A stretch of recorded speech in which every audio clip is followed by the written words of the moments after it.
Latest news updates కోసం ఇప్పుడే download చేసుకోండి media effects app. Welcome to media effects. ఇండియాలో బ్లాక్ బస్టర్ మూవీ, ఇండియాలో టాప్ మూవీస్ అంటే మనం చెప్పుకొచ్చే సినిమాలు యానిమల్, బాహుబలి 2, దంగల్, వార్ 2, ఇంకా చాలా సినిమాలు ఉన్నాయి చెప్పుకుంటాం. కానీ బాలీవుడ్లో అత్యంత ఫ్లాప్ అయిన సినిమా ఏంటో చాలామంది తెలియదు. మన దేశంలో 22 మంది స్టార్లతో ఒక పెద్ద బాలీవుడ్ సినిమా తీస్తే అది ఇండియాలో బిగ్గెస్ట్ ఫ్లాప్ మూవీగా చెత్త రికార్డును సాధించింది. 8 మంది నటులు పరిశ్రమ నుంచి గుడ్ బై చెప్పేసేలా చేసింది. దర్శకుడైతే సినిమా తీయడమే మానేశాడు.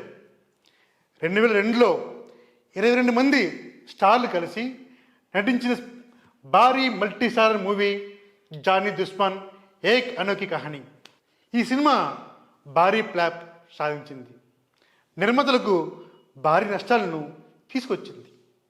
ఈ సినిమాలో Akshay Kumar, Suniel Shetty, Sunny Deol, Arshad Warsi, Sonu Nigam, Aditya Pancholi, Raj Babbar, Arman Kohli, Manisha Koirala, Shraddha Kapoor, Siddharth, Rajat Bedi, Rambha, Kiran Rathod, Pinky Campbell, Aftab Shivdasani, Amrish Puri, Johnny Lever, Upasana Singh, Amas Varma, షావాజ్ ఖాన్ లాంటి నటులందరూ నటించారు.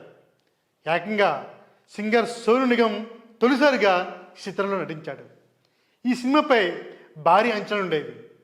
ఇండస్ట్రీ హిట్ అవుతుందని చాలామంది భావించారు. ఈ సినిమాతోనే ఆర్మన్ కోహ్లీ తిరిగి ఈ సినిమాలోకి ప్రవేశించాడు. 18 కోట్ల బడ్జెట్తో దీన్ని నిర్మిస్తే కేవలం 11 కోట్లు మాత్రమే రాబట్టింది.